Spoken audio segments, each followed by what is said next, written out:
We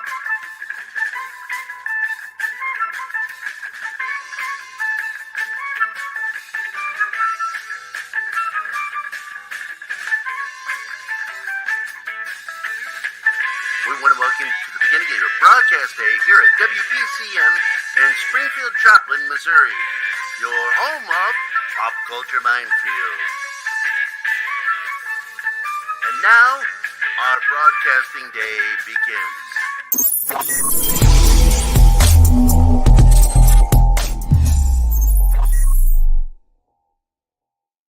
5, 4, 3, 2, 1.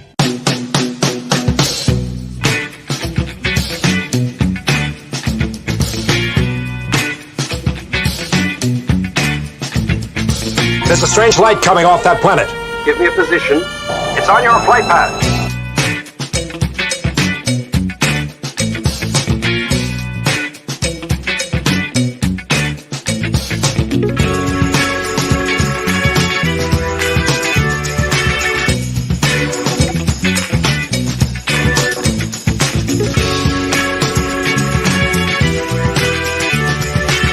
This is Moon Base to Shadow Control.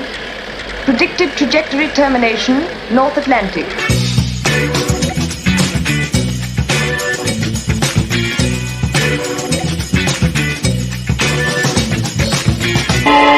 They're obviously hostile.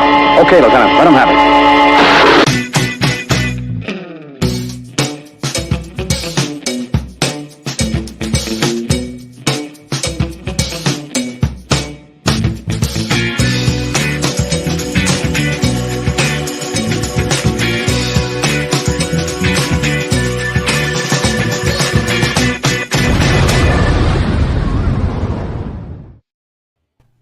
There it is. Impressive. That cost me a few hours of sleep. Only lasted for a little minute or so. That was like an all-nighter. Hey guys, glad you're here to celebrate the day with us. What sucks is I've been so busy today. I didn't get to go and enjoy the official celebration over on Gerry Anderson's YouTube channel. And it kind of sucks because I was really looking forward to that. But such is that life where, I got called out of the house because I had to take David to the doctor. And then we get there and doctor canceled without letting us know. So I'm stuck there for a while dealing with her having to do blood work. It was nice. It was a family thing. And, but here we are talking about Gerry Anderson. And it's the one variation of the name that I have that I will accept as Gerry. Because I can't stand it when people call me Gerry. Because it's not Gerry. Because I was raised being called Gary. So that's it. So what's your name? Because that's how they pronounced it. Mm-hmm. And I'm not going to sit here and get into this with you. Thunderbirds are go, Dustwolfen. And by the way, Dustwolfen, you're more than welcome to join us if you want to. I'll send you a personal invite. You know what? I'm too tired to go find you. I'll just paste it here in the chat. And if you want to join us and talk about Gerry Anderson, boom, there it is. You can join us. Alatar, assembly control calling all 0X units. Assembly phase 1, go! There you go, man.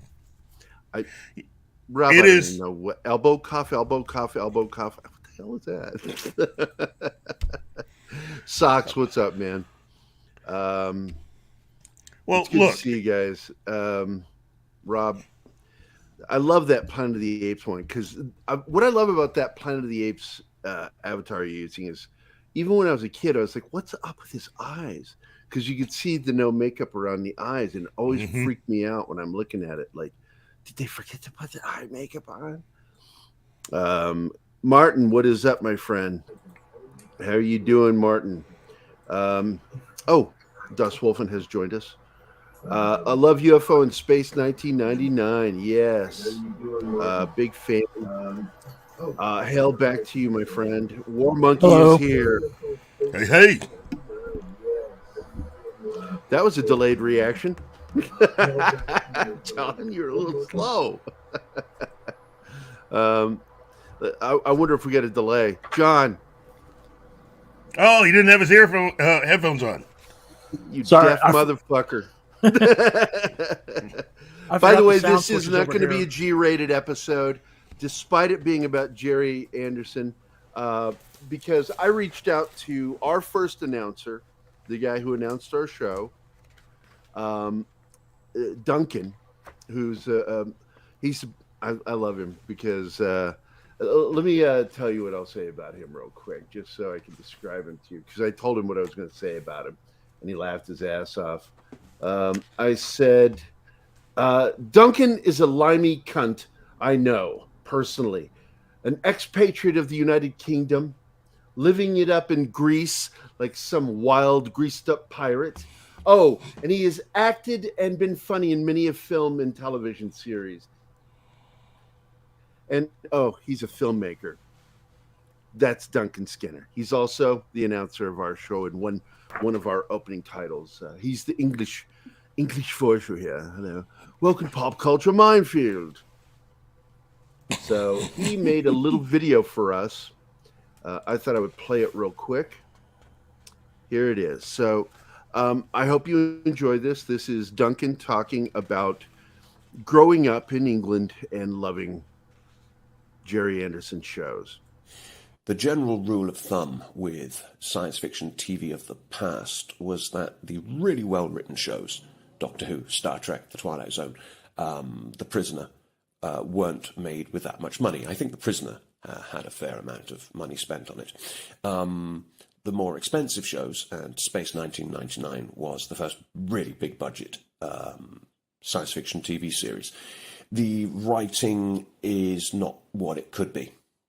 And of course, Space 1999 ultimately turned into a Star Trek clone with the changes made in season 2. Although, quite frankly, I think once past the very impressive pilot, season 1 is pretty much Star Trek. And UFO, that I find intoxicating. That I think is such fun. That is an absolute fucking blast. And like the supermarionation shows, it's got this whole thing of let's break out all the toys in every episode. So we've got to see all the vehicles. Not in every episode, most episodes. Got to see all the different vehicles doing their thing.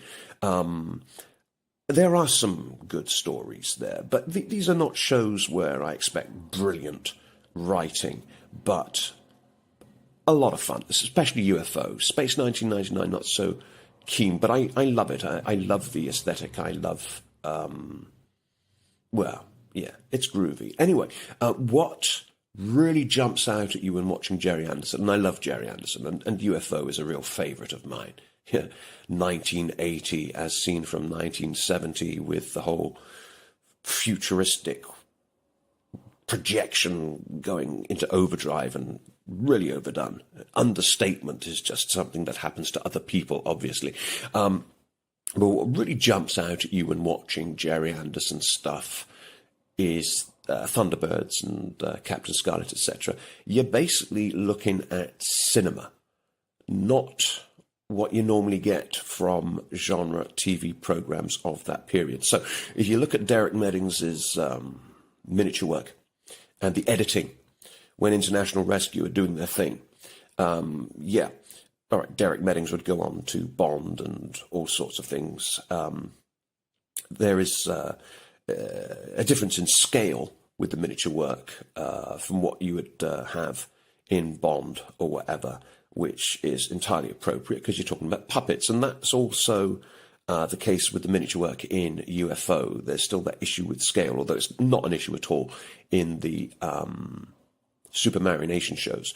Not the case with Space 1999. Everything looks bigger there. And of course, season 1, taking 2001: A Space Odyssey as its role model, with the big stark sets and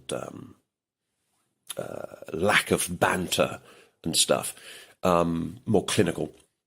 Oh, where am I going with this? Anyway, the editing and the amount of shots in a action sequence in Thunderbirds, Captain Scarlet, etc., is absolutely big screen entertainment, and that is a really fucking big deal.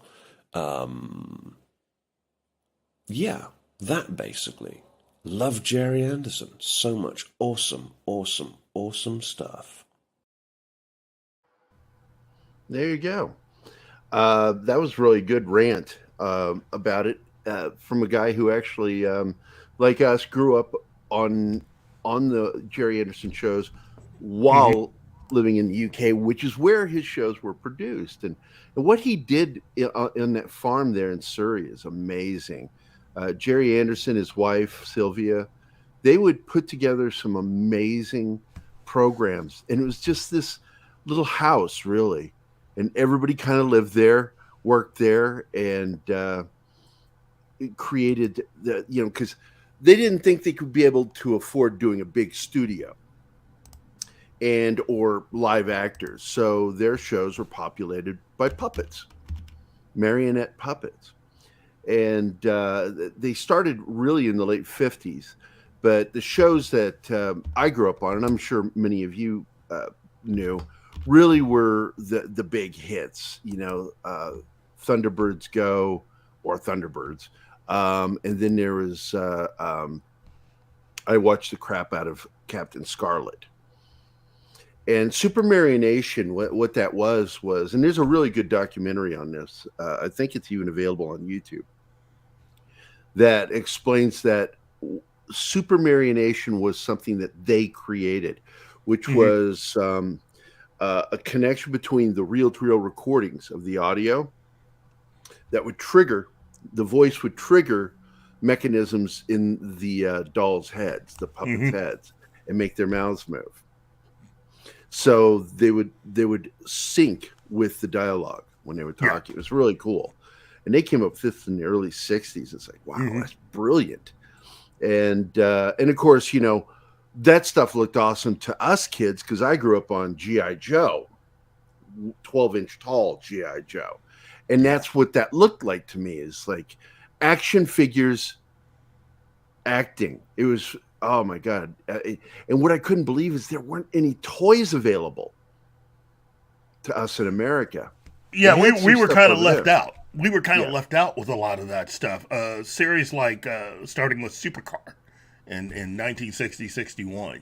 And for me, it was how a lot of that stuff seemed to extend out, as far as all of these shows that they came up with. Supercar, with a lot of the exaggerated appearances of their initial puppets. And then as they got bigger and better, how the look of a lot of that stuff morphed over time to become a little closer to, as you said, the G.I. Joe style puppets that they eventually came up with. Yeah. And how the technology was able to advance to the point where they could take a lot of that stuff and be able to move the eyes and mouths better. And only work on the puppetry of the actual figures, and eventually be able to get it to a point to where instead of having to use a lot of the wires to move, how the technology has advanced so much to even today, where you almost don't have to use a lot of that. And they've gotten so good at that. Well, just to point out one specific film that was a hit in the 2000s was Trey Parker, Matt Stone's Team America. Yeah. World Police. Yeah.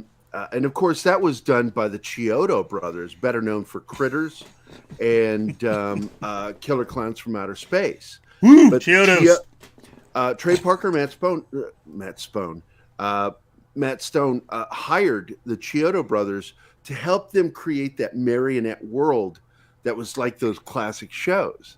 And they knocked it out of the park. Of course, when you hear later when people say, well, why aren't you ever going to do a sequel to that film? And they're like, doing that movie with those puppets was a motherfucker. I don't ever want to do that again, because it's a lot of freaking work running those. And the marionettes weren't tiny, nor were they on the original Captain Scarlet in particular, and Thunderbirds. Those things stood almost 2.5 feet tall. And the puppets earlier on were more simple, so they weren't as big.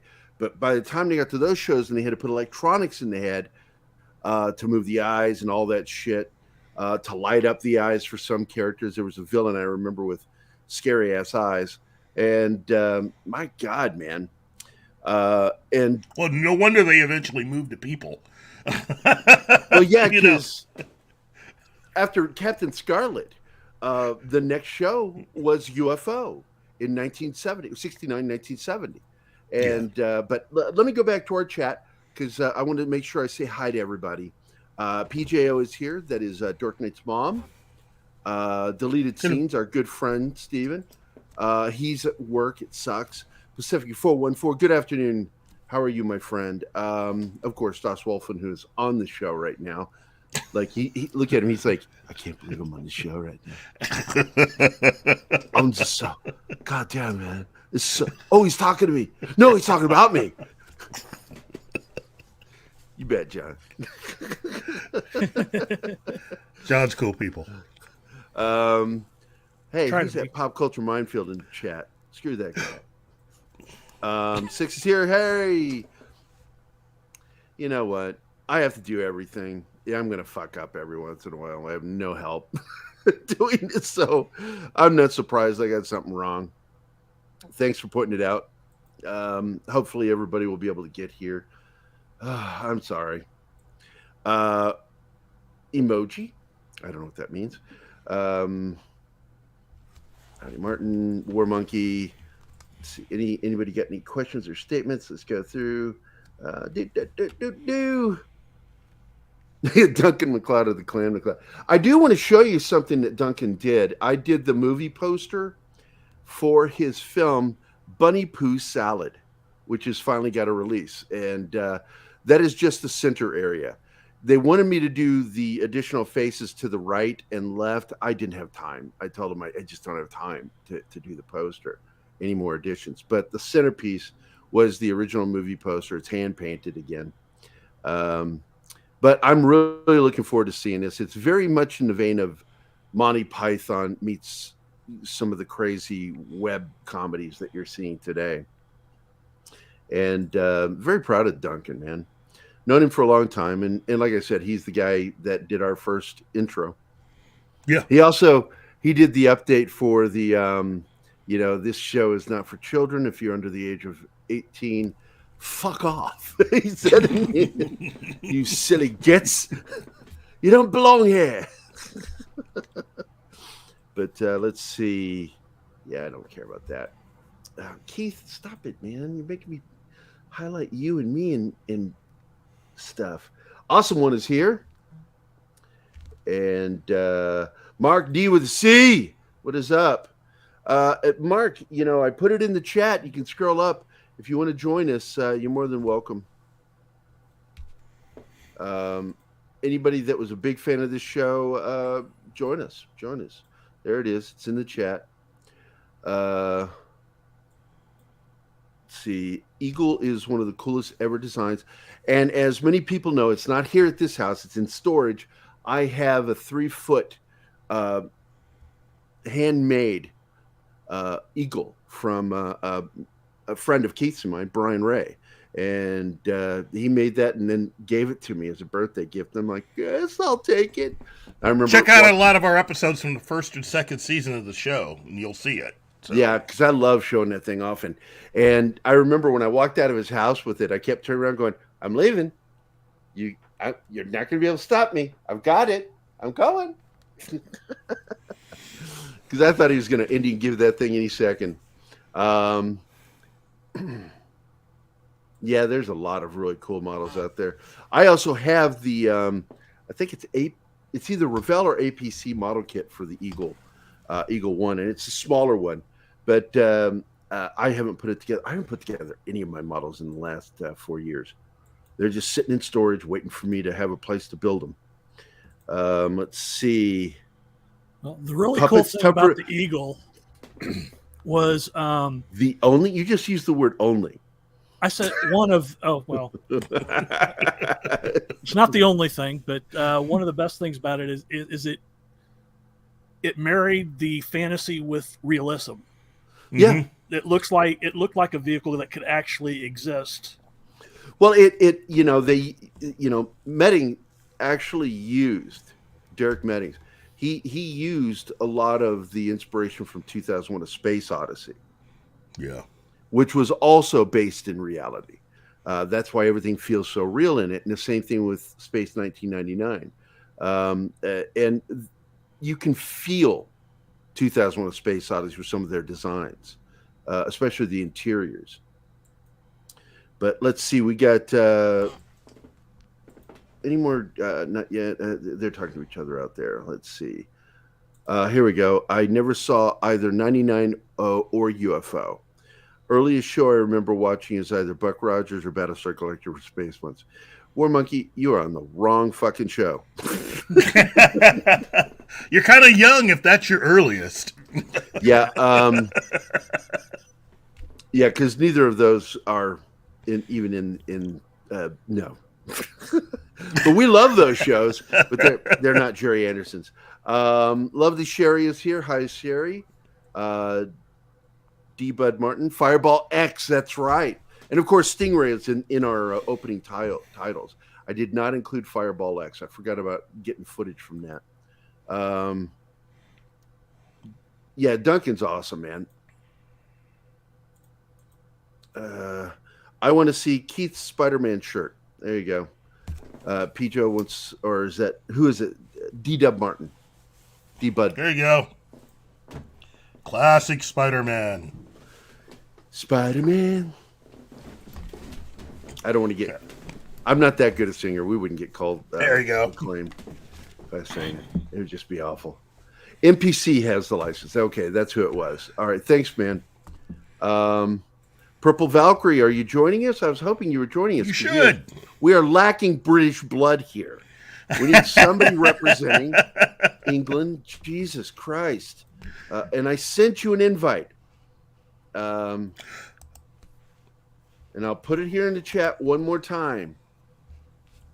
Oh, but it's so late here in England. Brian Johnson worked on both 2001 and 99. That's right. And people who don't know Brian Johnson, Keith, explain it. There's Valkyrie. Hi, Valkyrie. Hey, sorry I'm late, guys. How is everyone? Oh, we're okay. We're okay. I actually took a 30-minute nap because I was beat. I was, as you would say over there, I was knackered. I was just like, I can't do, because we have to do this show and then we got to go sit in the chat for our other show. Who is typing, Keith? That is definitely my fault. Yes, I know. I can see you typing. You loud typing motherfucker. I am so sorry.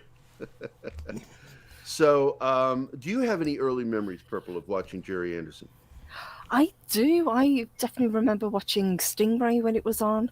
That was one that was kind of on rotation. That and Thunderbirds. Now, I was a little bit too young to watch Thunderbirds when it first came out, but it had a massive resurgence. I think it was like the early 90s, late 80s. And that really kind of brought in a whole new generation, because I remember the craze for the Tracy Island toy. That was like the hottest toy for one of the Christmases, and everybody wanted this thing, but nobody could get it. So. Well, I remember wasn't there some Captain Scarlet action figures? Yes, there was. Yeah, there was. Absolutely. Yeah. Yeah, because we went nuts that they didn't offer that for us here in the U.S. because that's all we wanted. Because when you see those marionettes, as I explained, it's like watching an action figure moving. Mm-hmm. You're selling a toy to me. I want the toy. You know, I got a newspaper route just so I could buy my own shit as a kid and stop bugging my dad. And I think people stealing it. I think people don't realize how big these marionettes actually were. These were substantial figures. Yeah, I was explaining that, they were right around, the ones that were used for Captain Scarlet in particular and Thunderbirds stood between 2 and 3 feet tall. Mm-hmm. And which is not surprising when we found out when they did Team America, which was inspired by those shows, that they found out why. And they discovered all the problems that go with trying to work with those big ass marionettes. And later on, Trey Parker and Matt Stone were asked why they didn't want to do a sequel. They're like, because working with those puppets was a nightmare. It was a fucking nightmare. And the Chiodo brothers did an amazing job of recreating what Gerry Anderson's crews did in that little house in Surrey. They had that little ranch house, stone. God, it's in the documentary. I love that place. Do you remember much about it? I haven't seen the documentary, but I do know the one that you're talking about. Yes, but I love Team They America. lived there when shooting the shows, and they would shoot shows in rooms. Like early on, it was easy to do it because the marionettes were smaller. But when they came up with supermarionation, all of a sudden the marionettes doubled in size to tripled in size. So they had to get an actual studio built. Yes, or rent one. And once they did Stingray, it got even more complicated because there were so many underwater scenes. Underwater scenes and sets for miniatures that it was like, oh God. But it was worth it in the end because they were making money and, not hand over fist, but they were making money off the shows to pay for itself and pay themselves a decent wage. But Gerry Anderson, again, he gets all the accolades. When we need to bring up again Sylvia was a tour de force that much of what we got wouldn't have happened if it weren't for the work she put into it. That's right, because Gerry couldn't do it by himself. In fact, we saw what happened when Sylvia and he split. Everything ended. Well, I mean, he completely got out of a lot of that stuff. I think once their relationship ended, which was, I think, around the time of UFO, he turned around and went ahead and did the show The Protectors, which was the show that he did. Yeah, complete jump away from everything they did and set up for it. That's why it's so different and weird. That was the show he did with Robert Vaughn. And ironically, what I heard the rumor was that originally they wanted William Shatner, and they ended up getting Robert Vaughn. And Robert Vaughn turned out to be someone who Gerry Anderson butted heads with a lot, because Robert Vaughn had a certain idea for the show that was different than what Gerry Anderson had, and the show went 2 years, but then it didn't go beyond that. And, and I'm actually laughing because I just read what's on our screen. Commander Ed Straker of Shadow. He says, Pop Culture Minefield. Anybody want to guess what one of my favorite Gerry and Sylvia Anderson features? Was it UFO? I love the fact that you took on that name. That's awesome. He was one of my favorite characters. And really... Because, like, when you go back to Captain Scarlet, it was clearly obvious that Captain Scarlet was Cary Grant. You listen to the actor doing the impression of Cary Grant. And so I fucking loved that as a kid. And we all thought Cary Grant was American. But he's not. He is also a limey. Bob Hope is too. So to step to the left a little bit about him, two things. One, his real name has been used twice in cinema, but not as him. First time was in the movie His Girl Friday, when the sheriff says, "You just can't make somebody disappear." Cary Grant turns, he says, "Oh, really? Go ask Archie Leach." And of course, only people who knew his name would get that fucking joke. It was an inside joke. And then years later, a little movie called Fish Called Wanda came out, and John Cleese took the name as his character, Archie Leach, which is, of course, a nod to Cary Grant and the classic Cary Grant romantic comedies. But definitely that is my guess is UFO. I always watched Thunderbirds when I got home from elementary. Yeah, same here. Channel 20 had it. Lady Penelope gives me wood. Okay. That's my mate, Duncan Skinner, who we all got to enjoy the interview of. And I showed him the poster art, Duncan. Glad you're here, mate. All the way from Greece, you expatriate. Nice. Living it up there in decadence in Greece. All greased up in Greece. I didn't really watch Thunderbirds, but loved UFO in Space 1999. There you go, Rob. There you go. Now, because we were getting Battlestar Galactica, Buck Rogers, then finally Lost in Space. Now, it's funny that you brought up Lost in Space because Keith and I agree that Gerry Anderson is the English equivalent to Irwin Allen. Gene Roddenberry and Irwin Allen. Yeah. He was for Britain what those guys were for Hollywood.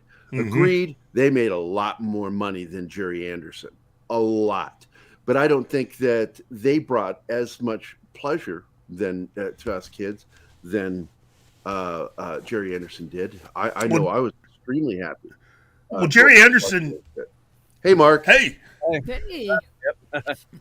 Gerry Anderson was able to have a lot more projects that also became successful because G. Roddenberry had a lot of pre-Star Trek projects, some of which got a little bit of notoriety, and post-Star Trek projects, a lot of which didn't get a lot of notoriety.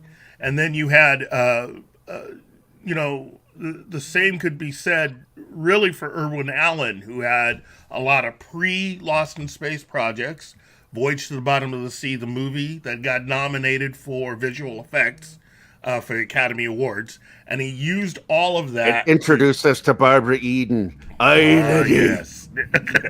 and then he turned that into a television series, and then from that was able to create shows like Time Tunnel, and which was I enjoyed. Which as a child. once again, I want to bring up those were American shows, so they had American budgets. Yeah. Gerry Anderson worked with a microcosm of those budgets to do what he did. Oh yeah, and still pulled that shit off. And, oh geez. I guarantee you, my childhood was much better watching those shows, and I'm so grateful to him. Yes, Sylvia was a big part of everything. Agreed, Rob. Dork Knight, what is up? Your mom's already here. What's up with that? Your mom beat you to the show. You should be embarrassed, Dork. She loves us. She loves us. Are you saying that she loves us more than Dork? No, I don't think so. I'm just saying she just likes what we do. Commander Ed Stryker says, actually, the underwater scenes were shot behind a large aquarium. A lot of it was, what's up, Ginger? A lot of it was, but there were some actual underwater scenes that were shot with the sub being submerged. And I know that, in fact, it's in our opening titles to the show that we just watched. Well, a few minutes ago. Half an hour ago, dumbass, for each time. Okay, I will.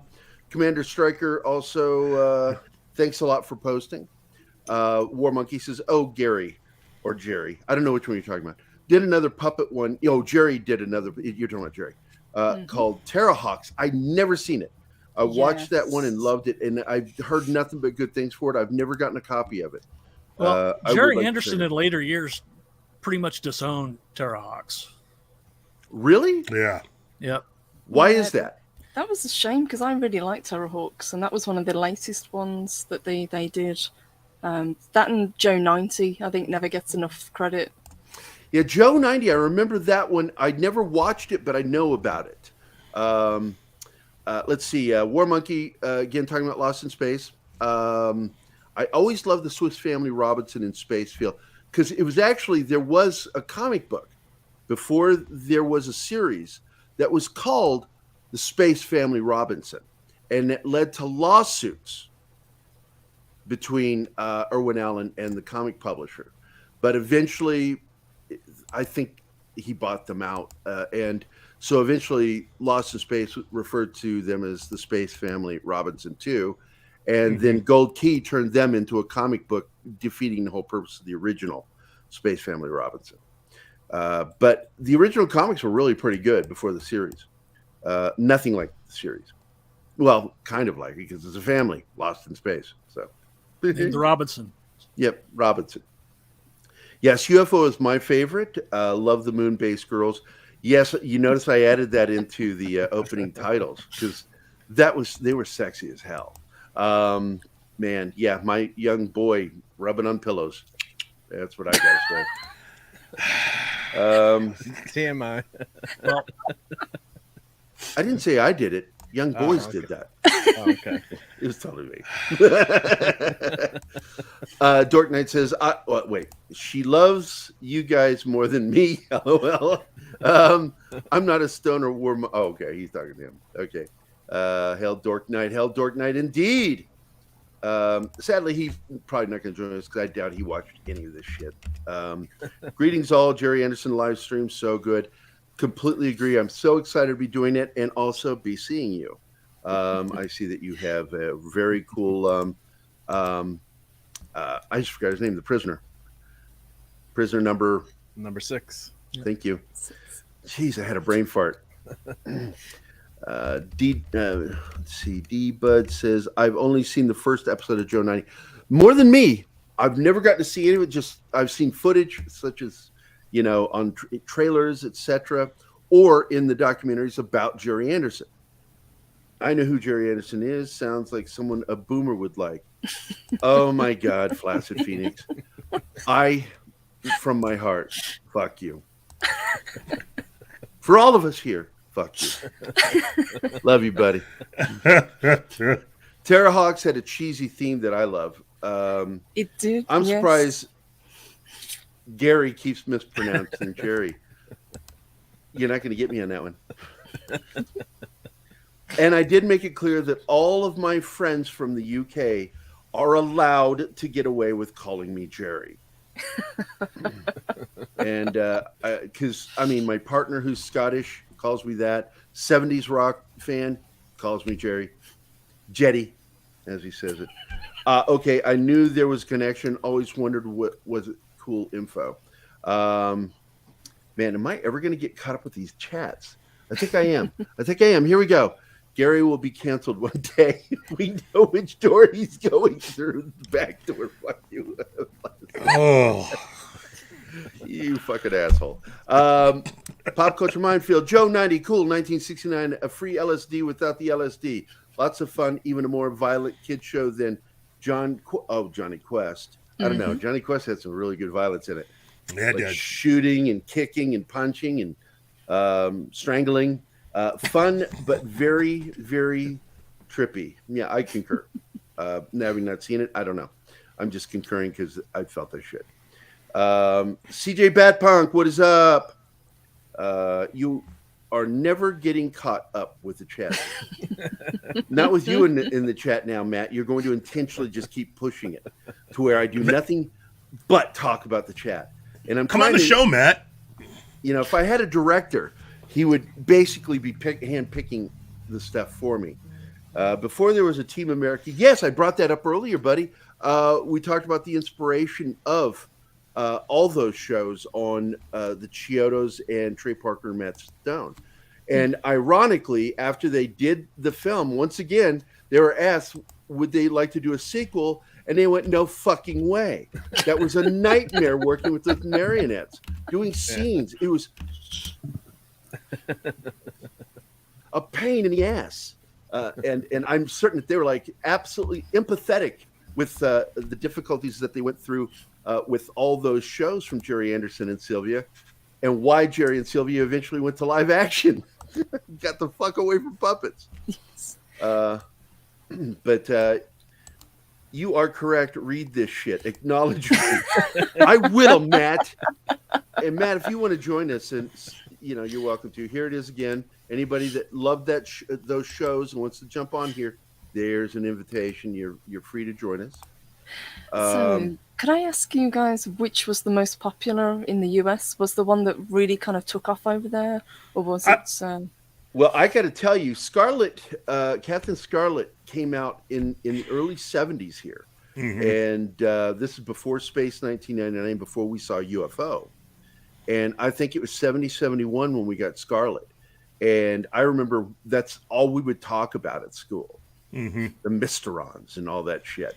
And are we going to get toys? I hope we get toys. I'm serious. Every freaking morning at elementary school. Are we going to get toys? I want toys. Man. UFO. Well, where I Joe. Yeah, UFO was also pretty big for a bit, but when Space 1999, it came after Scarlet. But when Space 1999 hit, it hit internationally, so it wasn't like it was delayed. It was a worldwide success when that show premiered. And so that was the one that had all the toys and everything, because I remember seeing all the toys come up in the JCPenney Christmas catalog. So they had, the figures, they had the Eagles, everything came out. And so that became the popular show. No arguments here. And of course, it was also co-produced here in the United States. So therefore, they were setting up for an American audience. Commander Ed Straker, by the way, sorry for the Jonathan Frakes Thunderbirds was hot trash. I got to tell you, my kid loved that fucking movie. My kids love that too. Wasn't for us. Watched that. They watched it over and over and over. And over again. My daughter made me buy her the movie. And here's what I got to say about that. If not for that film, the reintroduction to the Gerry Anderson series wouldn't have happened the way it did. Because of that film and Bill Paxton and crew, they brought about a resurgence of the original Thunderbirds. And my daughter got into that. She thought it was wackadoodle. Those are puppets. Why don't they use real people? Because they're using puppets. It's blowing my mind. Yeah, it blew my little girl's mind.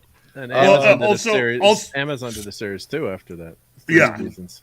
Well, also that film also was Vanessa Hudgens' big break. And she went on to do a lot more stuff because I think it was her first post-Disney work. After High School, she did High School Musical. Yeah, that was the other movie I had to watch over and over with my kids. Yeah, I like watching Thunderbirds a lot better than.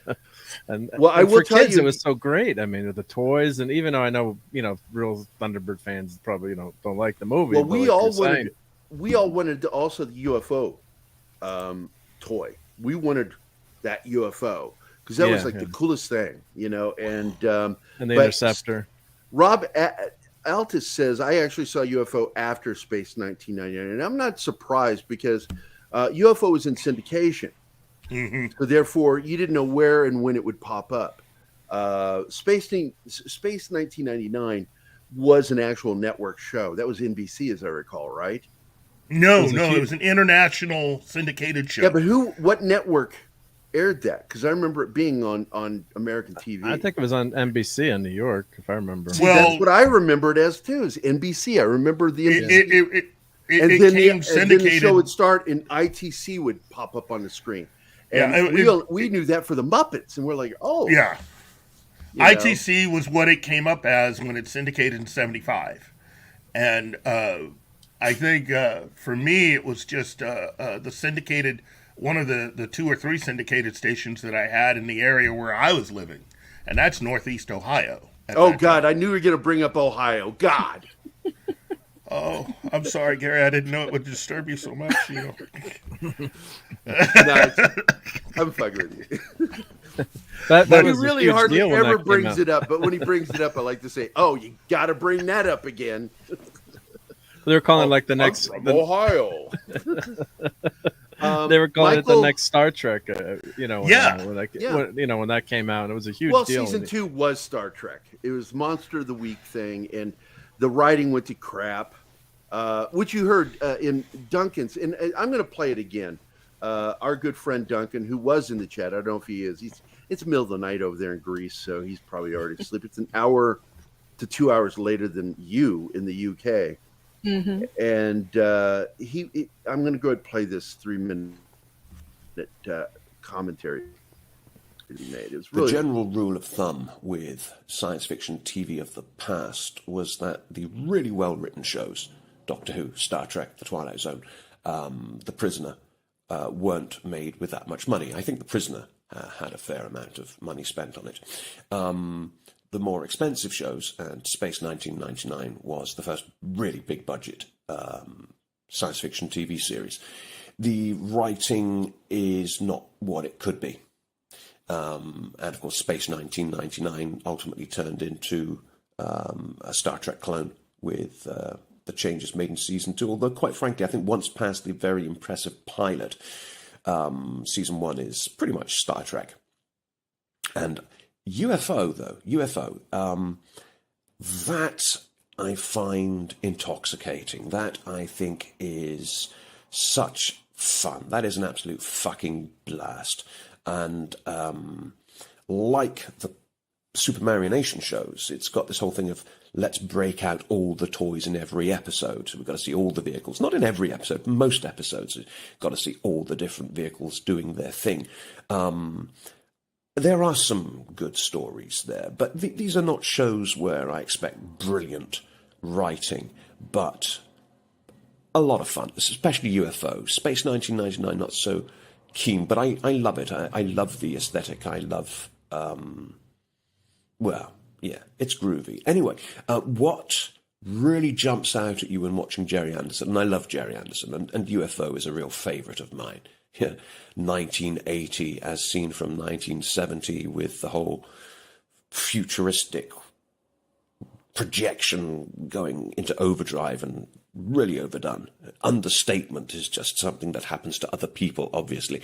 But what really jumps out at you when watching Gerry Anderson stuff is Thunderbirds and Captain Scarlet, etc.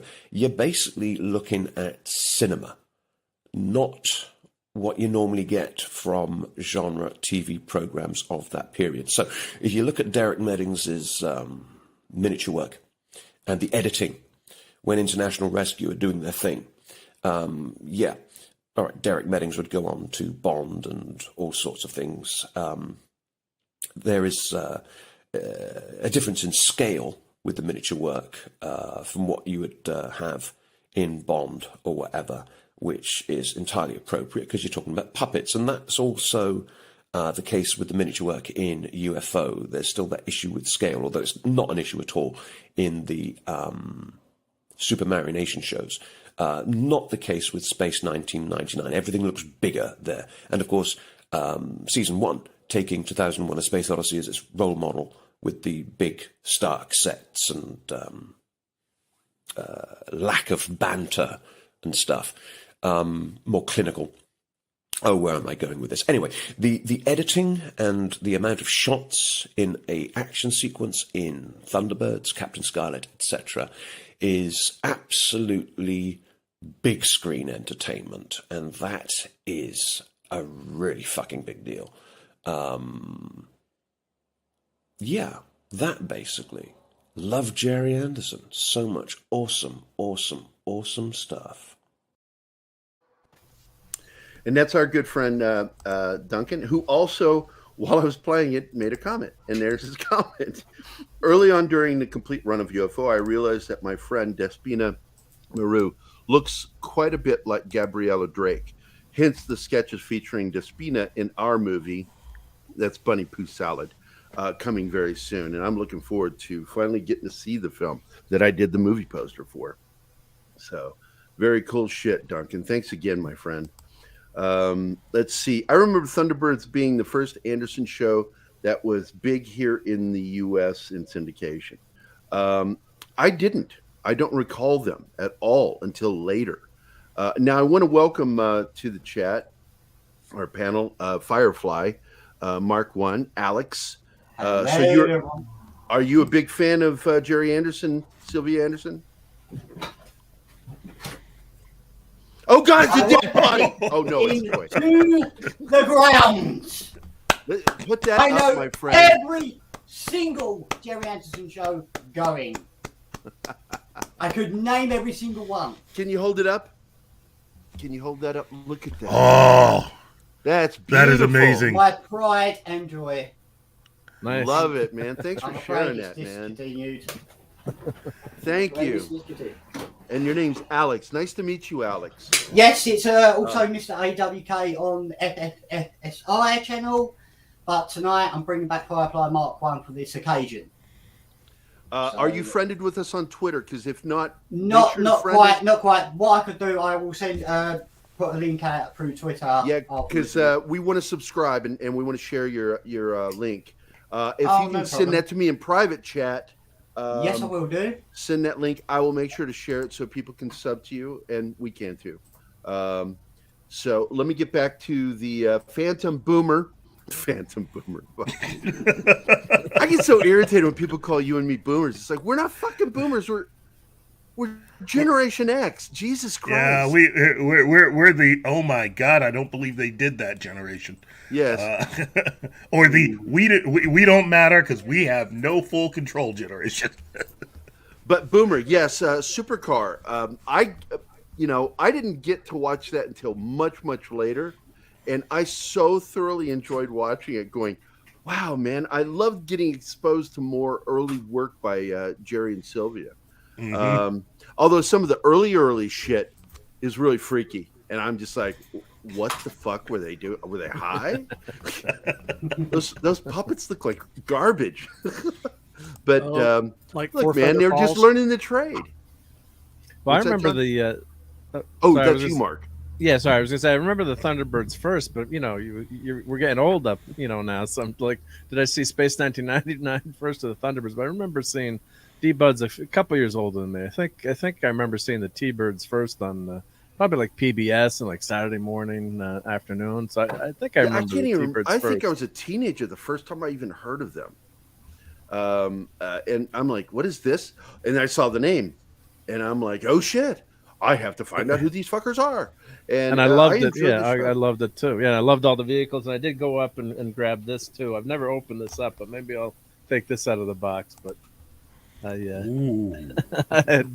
this has been in storage and should be displayed. Oh, that is gorgeous.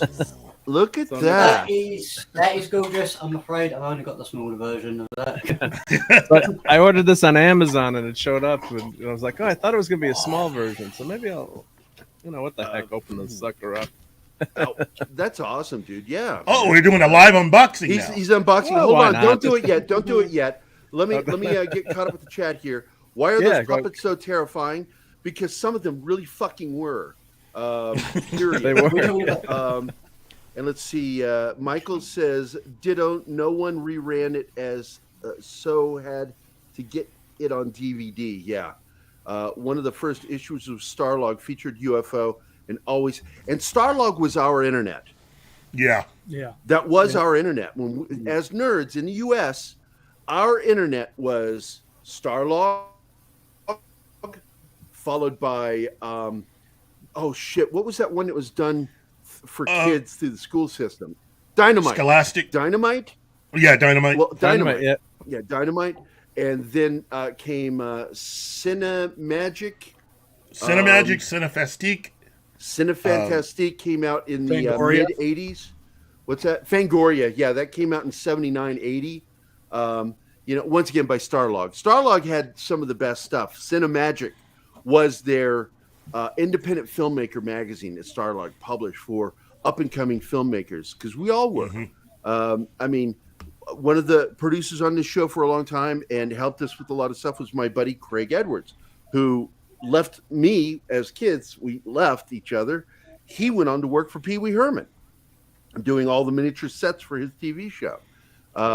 We were all filmmakers when we were kids, doing crazy shit. I cannot tell you how many times trying to recreate an Indiana Jones scene, I got punched in the face for real by Mike Beatty, you motherfucker.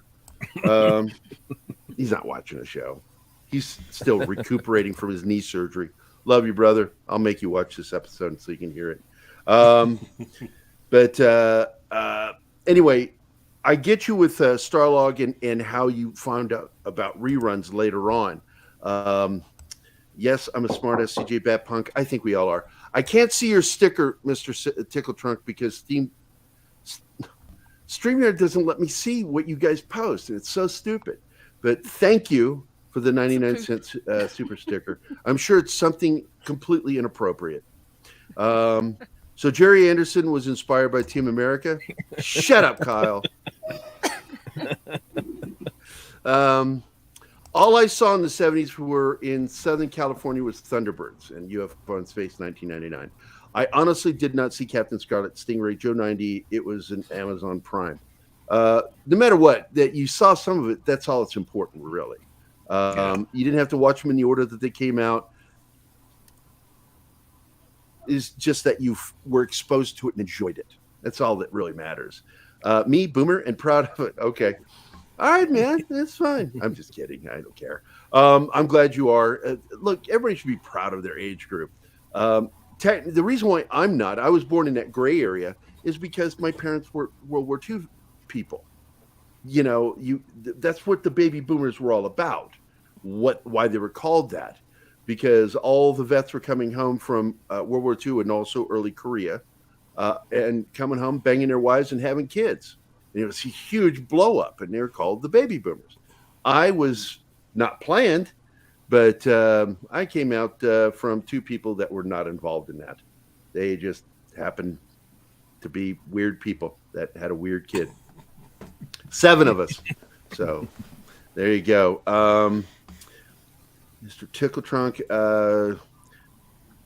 Gary, can you please make purple full screen? Well, she's not on screen anymore, so no, Kyle. And what are you doing anyway right now? You worried me when you asked for stuff like that. Starlog was my favorite magazine back then. Yeah, it was.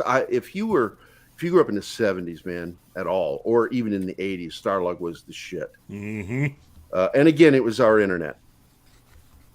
And it's really funny how nerds network, because we also went to conventions. And conventions were also our internet, where we got to hang out with other nerds and talk shit about what we liked and what we didn't like. I mean, pre-internet, how do you think everybody hated Wesley Crusher? Star Trek conventions and fan magazines, right? That's it. And they started seeing that they weren't alone in their thoughts. That's how the internet got started, man. Oh, yeah, I did, Sox. It's true. The land of Devo. The one good thing out of Ohio. No, I'm just kidding. What? I'm going to tell Chrissy Hyde you said that.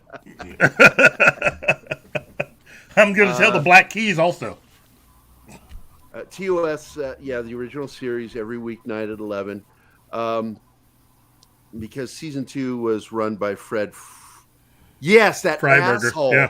Yeah. He ruined. That was season 3, as wasn't Stewie would say, he ruined it. He ruined it, Brian. Ruined. This is the best way to run a channel. Put on 3-minute audio clip with this static image. And look, I wanted him to shoot it. Fuck you. I'm not going to fucking explain myself to you, I wanted him to shoot a video. I asked him to, but he's like, look, mate, it's late here in Greece. I'm too tired. I said, just do an audio. And he goes, I could do that. I'm so grateful that Duncan did that because we've been friends for a long time, and I knew early on in our friendship that he was a big Gerry Anderson fan.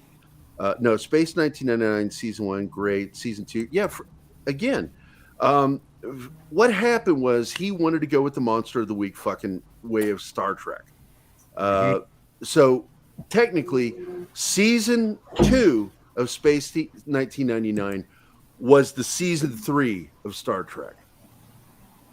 And it didn't work. Audiences weren't watching it, and it died very quickly. Ray, big budget.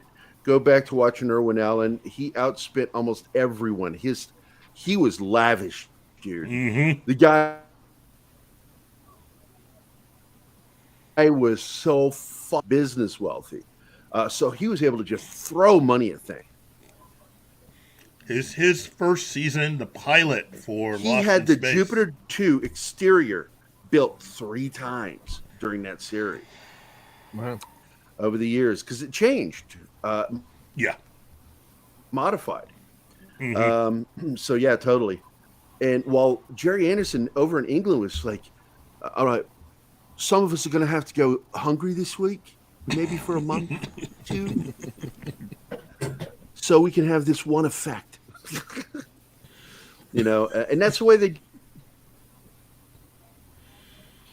did it more highly watching that documentary. And I do believe it is available on YouTube, the history of Gerry Anderson and their productions.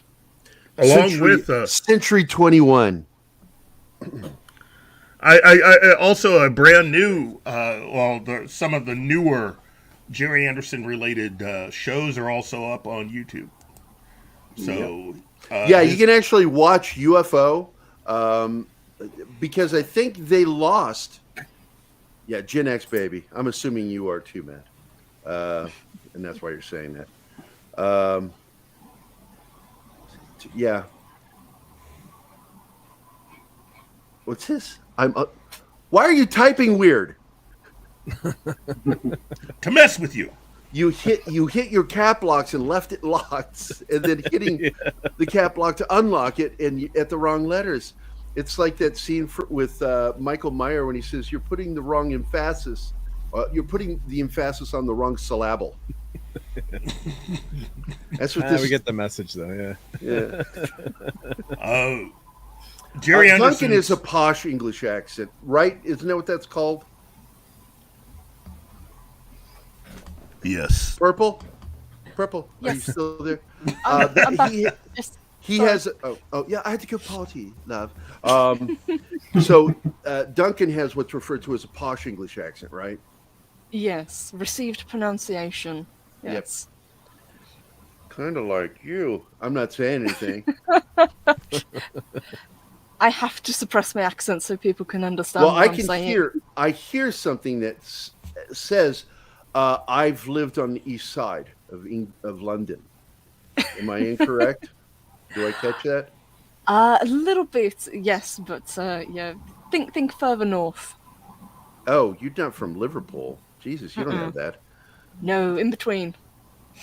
Yeah, but I feel so bad for Viking. I don't understand anything he ever says.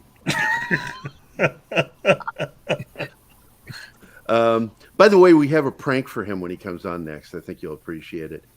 Here, I'll show it to you here real quick. I will quickly do my impression of Viking. Well, see it right down there? Got subtitles.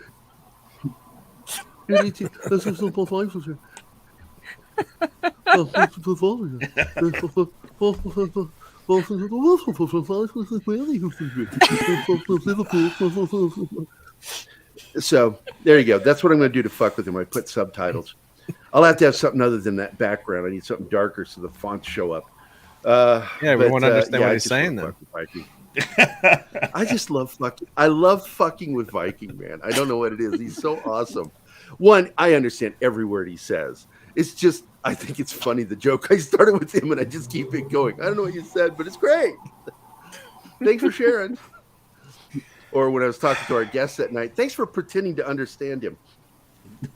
So, let's see. Who else is here? We got, Pat's here. There's Pat. Yep. And we're going to be ending the show here pretty soon because we've got to go do another show, which is called The Scoop Zone. Nice. Cards or Royals? I am always a Royals fan. After all, one of my dad's childhood best friends was a pitcher for the Kansas City Royals. So growing up, that was the only team we're allowed to support. Always good pitch.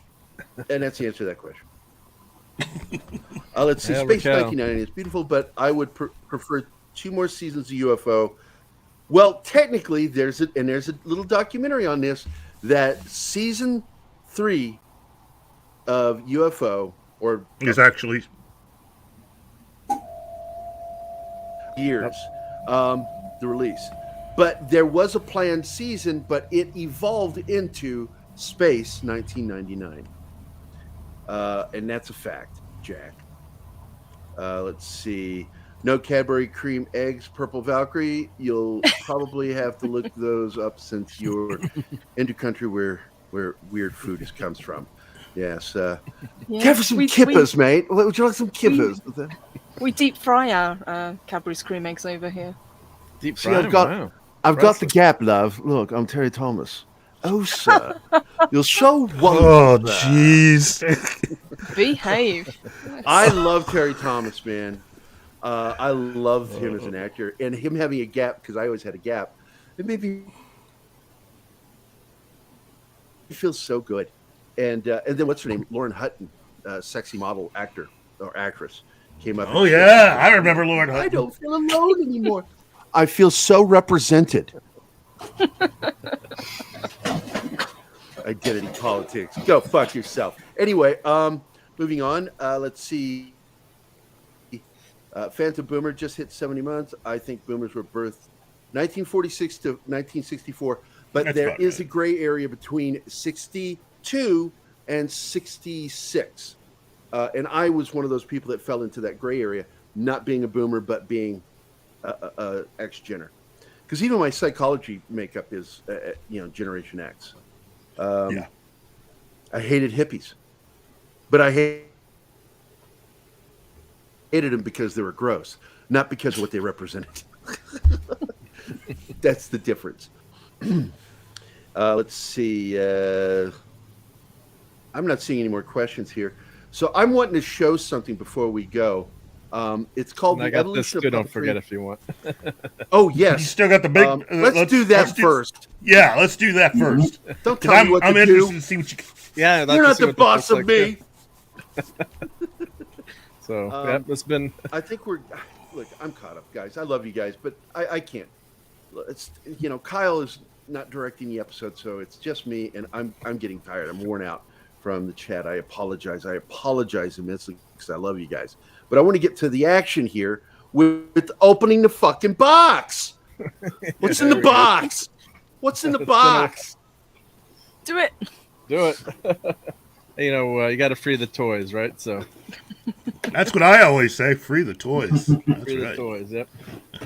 Release the Kraken. No, I mean the toy Kraken you got. There we go. Look at that. Wow. Let me get a... Wow. I was about to say that tail rudder looked all fucked. I went, oh, that's cardboard. Cardboard, yeah. What company made that? This was...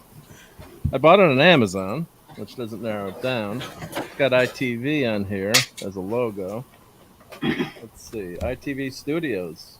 Vivid Toy Group. Wow. So here, let me... You know what? You should be able to find something like that, all of you out there. BigBadToyStore.com has almost everything you could need, as a collector, including Space 1999 toys. Yes. A lot of Gerry Anderson related toys are at the BigBadToyStore.com. There's that. Wow. Let's see. And there's something on the other side here, too. Let's see what we got. When I finish this next book, I'm buying so many Gerry Anderson toys. Oh, we got $5 here from Michael Beacon. Oh, here we go. Michael, thanks a lot. He has a super chat. Have to drive now, so we'll be listening, but love your channel. Thank you for featuring Gerry Anderson. Be seeing you, my friend. Be seeing you. That is nice. It's nice meeting you, man. Glad you joined us. I'm assuming. Yep. There we go. I'm going to do something real quick here. I have to do a thank you video for him, so don't stop what you're doing. It's going to be a quick one. Ready? Thank you. There you go. Oh, look, we got the landing gear here. So if you pull the wings down, it looks like... Oh, landing gear. Shit. We got landing gear. Look at that. Nice. That is cool. That is lovely. And it's got sounds, too. Sound effects. I think this does... Let's see. Let's look at the box. I got to see where the battery's going, but it looks like there's sound effects, and this is a portal here. I'll have to read about it. So, but I got to throw some batteries in here and get these sound effects going. Oh, and it's got wheels on the bottom too, so you can actually roll like you could on the show. So you could roll there. Yeah, it's a pretty cool toy. Yeah. These kids today have all kinds of cool toys. Yeah, they got everything. So let's see. Of course, we got some figures in here too. So let me get this out. Yeah, that's what watching UFO. I'm rewatching that again, and of course all the vehicles and stuff. Going to live action, but the vehicles it's just so wild in UFO. Wow, that's cool. Yep. Wow, that's lovely. And then we got some. Let me get them. So freaking cool, dude. There. And I've had it in the attic for for a long time. Got so much stuff, and I'm like, I saw you doing this podcast. I'm like, let me get this out for the show. And we got two little marionettes. I guess they're not focused, but yeah, you got two little figures. Wow, they can. What's amazing, dude?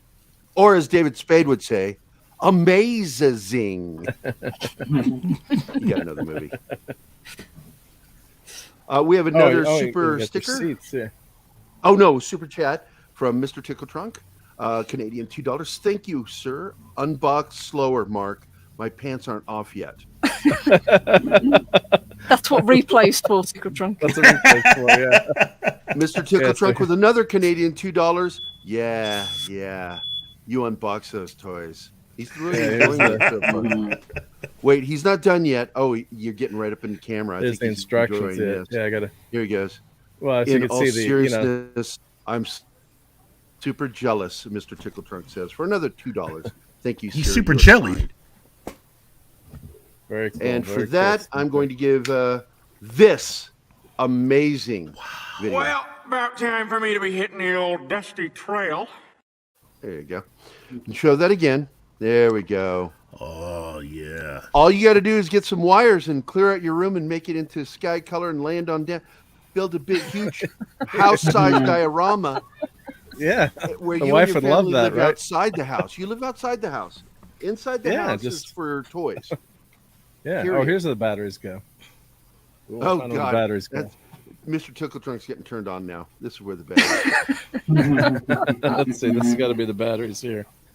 Oh, God, yeah. Oh, yeah. No, sound effects, yep. Got to have the sound effects, right? No, Rob, children don't buy these. Adults who never grew up buy them. And that's a fact. I bought these for the kids, right? Yeah, I bought them for the kids, yeah. I remember when I bought the entire action play set for Dune back in 84, 85 for Christmas. My kid didn't play with them. I played with them.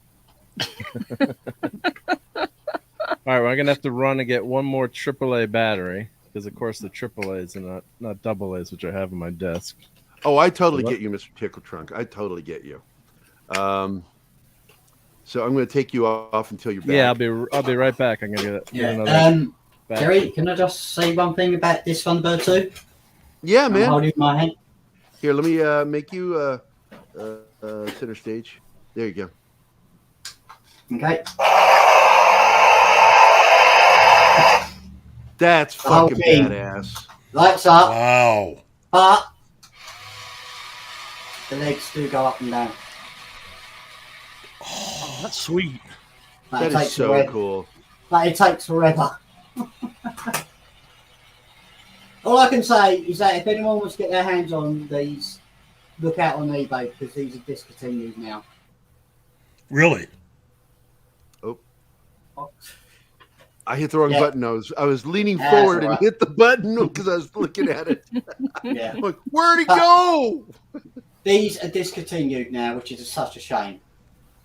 Yeah, those toys, they only get discontinued because kids today aren't interested in that shit. Only adults are interested in toys and collectibles now. Yeah. Well, can I just mention one thing? There is one Gerry Anderson film that I appreciate, if I can just show it to you. Sure.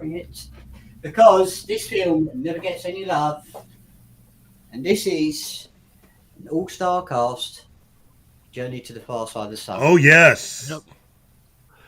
I love that movie, and I also own it, but I bought it digitally.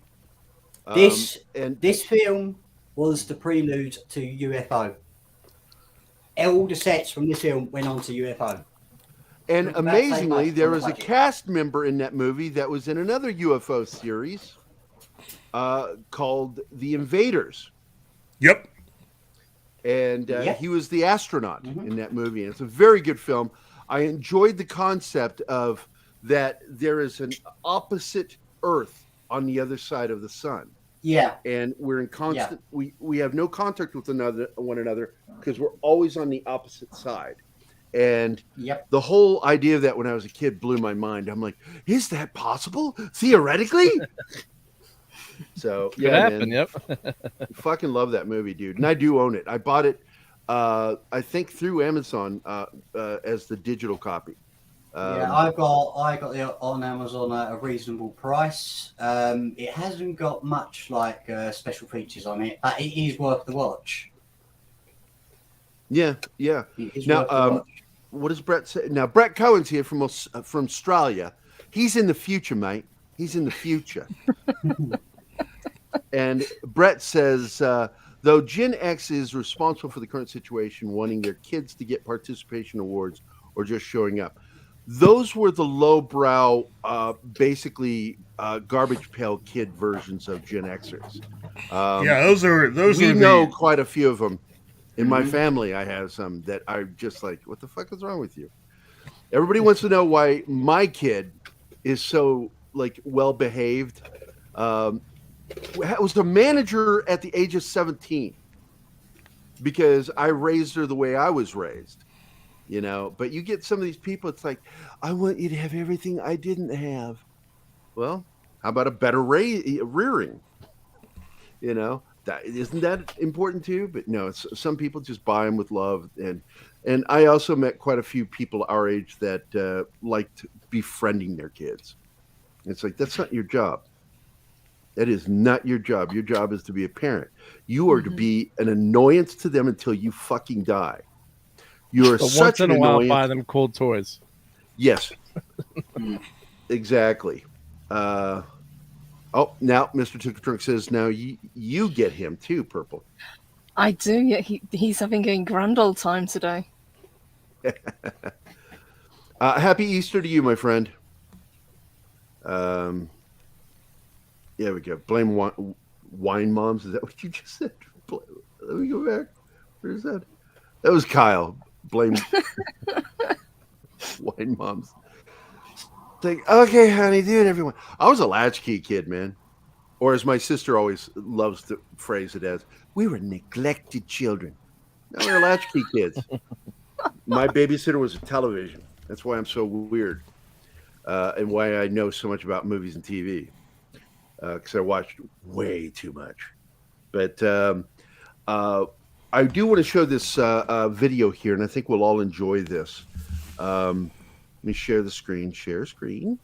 Share screen. Hit share audio. That's important for what we're trying to do here. And this is a short little 4-minute, 51-second video. The evolution of puppetry, and this is, of course, on the official Gerry Anderson Firestorm page. So here we go. Hopefully we won't get shut down.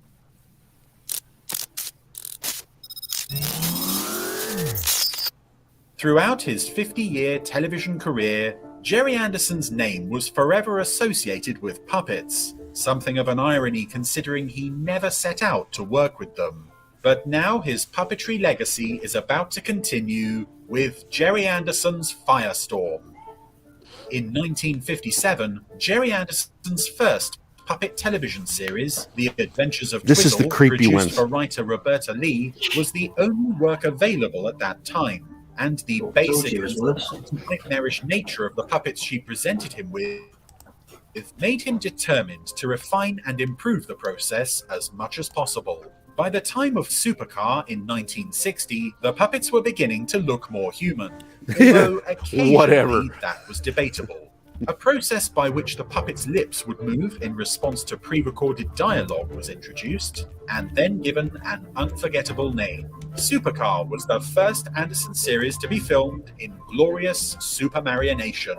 In addition to a cast of memorable human characters, his next two series, Fireball XL5 and Stingray, also provided the puppet sculptors with the chance to let their imaginations run riot when it came to producing the show's guest aliens.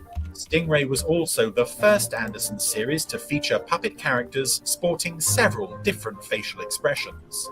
By the end of production on Thunderbirds, continuing developments in technology meant that the lip-syncing mechanism could now be produced to a smaller scale, small enough to be placed inside the puppets' chests. We will do it every year. Heads. So the next series, Captain Scarlet and the Mysterons, presented a cast of characters created in human proportions. This development came at a price. The more realistic look of the characters meant exaggerated puppet-like movements would now look extremely distracting, and thus the puppets would... And this is also where it started freaking us out too as kids, because we couldn't figure out. Every once in a while, they would cut to a control panel, and you would see a real human hand enter the shot to work with the buttons, and we're like, how did they do that? That's Amazing. How they did it. They tricked us. We didn't know that as kids. We were like, what the hell? How'd they get the puppet hand to do that? Now be even more reliant than ever on using almost any other method than walking to get from A to B. Captain Scarlet also brought another innovation. In shots which didn't show their legs, puppets could now be operated from below, which meant that they could travel in vehicles without their wires poking out of the top. By the end of Joe 90, these under-control puppets were capable of an impressive variety of movements that wouldn't have been possible if they were being operated from above. In the 1980s, Terrorhawks used sophisticated glove puppets, which gave the show's characters a greater freedom of movement than the supermarionation marionettes. Anderson would later create two fully animated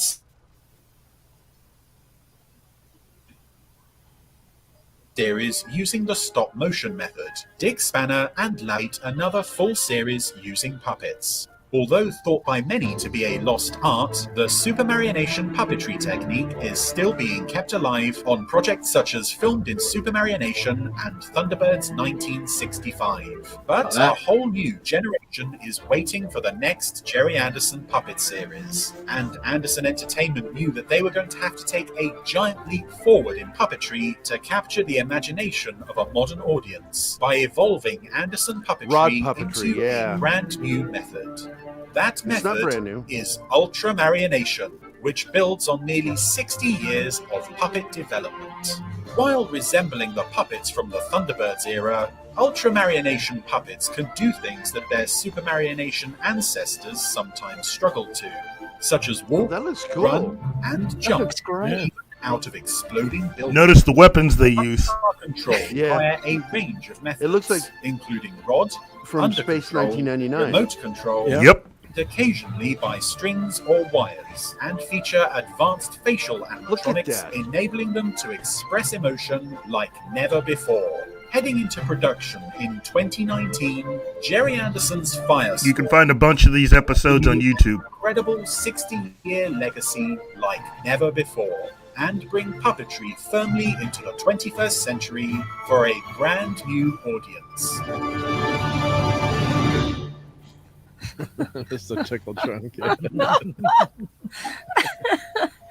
Okay, I figured out the batteries here. Gerry Anderson shows. It took me until the age of 23 to learn not to operate like they do in South Park. The thing that really blew my mind there is they said that, and it's like, no, that's rod puppetry. Mm-hmm. Rod puppetry's been around since ancient Japan. They were the ones who discovered it, doing their shadow shows. They used rod puppets for those, and they'd move joints and shit. It was crazy what they learned to do. And Phil Tippett rediscovered this for modern filmmaking, and the first use of, and I get arguments on this, and I don't agree, that I think that as I recall in Starlog, that Dragon Slayer was the first film to use the rod puppetry animation. And even though there were rods in the Rancor, it was still, what he did there is he shot slow, moved it and shot it to where when it sped up, it looked like it was moving naturally. whereas it was a little different with the dragons in Dragon Slayer, which is amazing to watch. But rod puppetry has been around for a long time, and I think it's brilliant when you find new ways of using it, which they clearly have found on this show. Mm-hmm. Well, you know, the Henson Company also would take a lot of cues for creating their show Farscape. And then a lot of puppetry that was initially used in the first season of Babylon 5, which they eventually decided not to use anymore. But by the way, we have Gerry, someone in the chat. Say hi to. Hello. Hey, Clobber Times. It's Clobber Clobby. Times. How are What's you? up, man? How you doing, Clobby? Good to see you. So continue, Keith. We figured out the battery situation. Thought I Oh was shit! hearing Okay, here we voices. go. If we can hear that pretty well. Wow.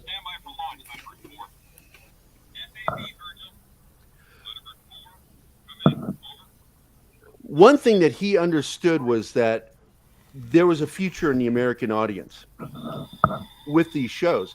So he would make a lot of characters American. Mhm. You know, it was hard to find American actors in England, so he tried to find English actors that could do American accents or sound American.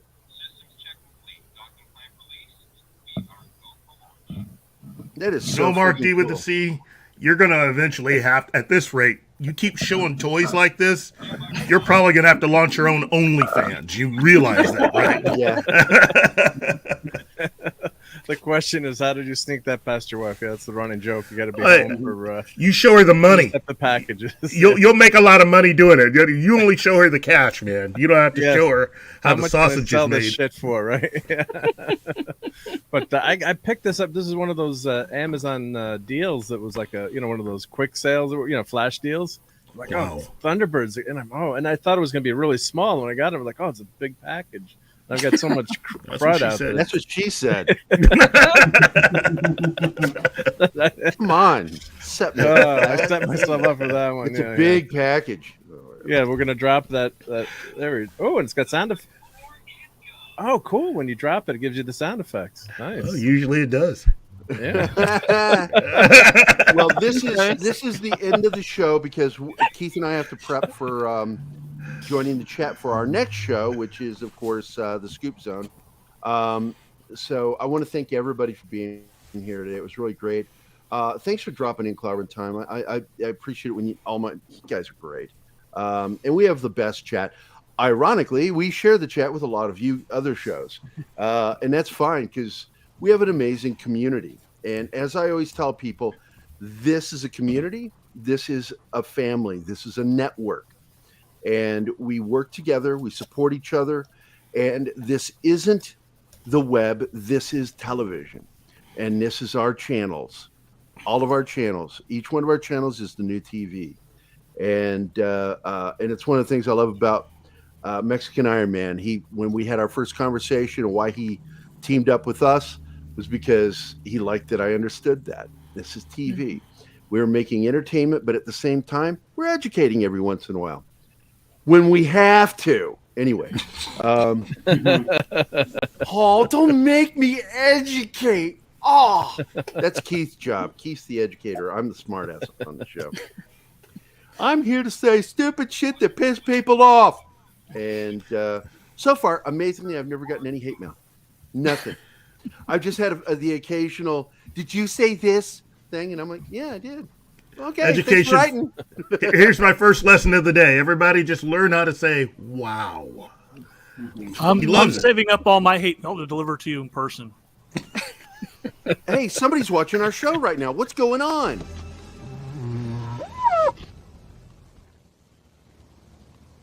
Whoa. Yeah, they like the show. Hey, let's check in with this guy. Wow. Yeah, he liked it too. How about this guy? Wow.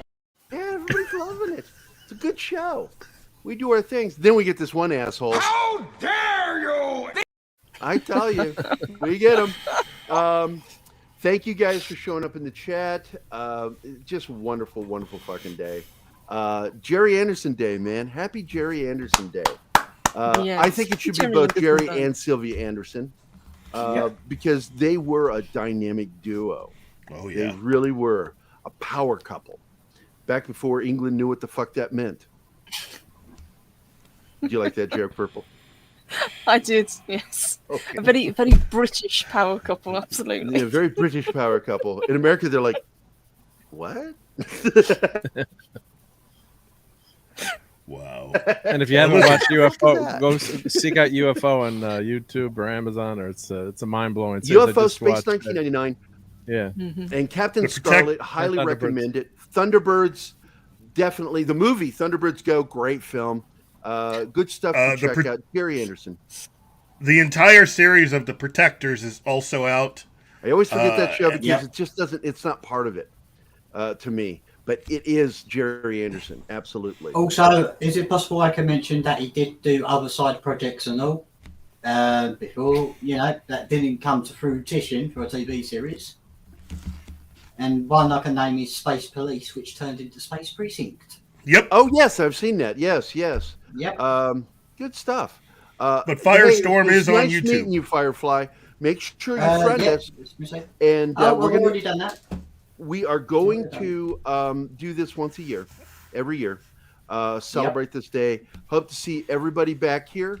Until then, well, as we always say, get off our lawns, you fucking assholes. Get off our fucking lawns. Wrong video. Fuck you. It's hard to do this and direct. Hey guys, thanks for watching Pop Culture Minefield. If you've enjoyed the show, please remember to like and subscribe, and don't forget to hit the bell icon. Remember, you can find us at Pop Culture Minefield on both Facebook and Instagram. Thank you And again. Twitter and our website, popcultureminefield.com. Best outro theme ever.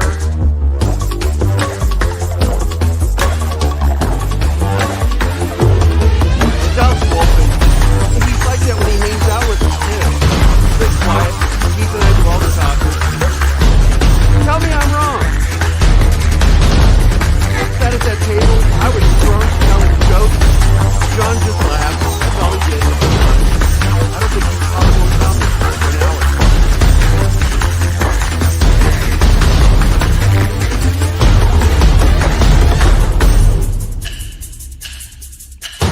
Check out our OnlyFans.